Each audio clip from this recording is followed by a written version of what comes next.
Ekler Super Blondni 6 paçkasini olamiz.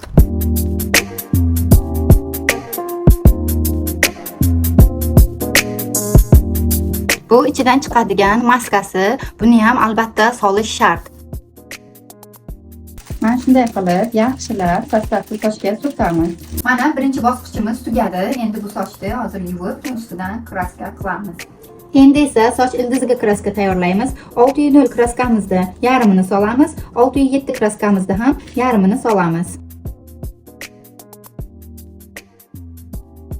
Bu kraskamiz ichiga 1.1 kraskasidan albatta 5 gram solishimiz shart. Sochimizni yuvib oldik. Endi ikkinchi etapga o'tamiz.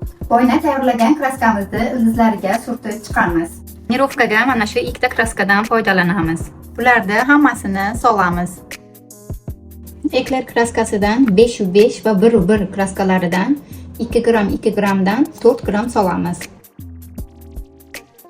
Tonirovka qilayotganda kraskani ayamasdan ko'p surtib, yaxshilab sochni taraymiz.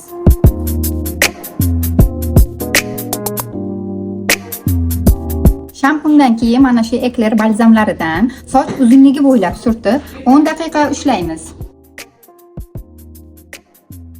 Ukladkadan oldin mana shu ekler spreylaridan sepib, ukladkani boshlaymiz.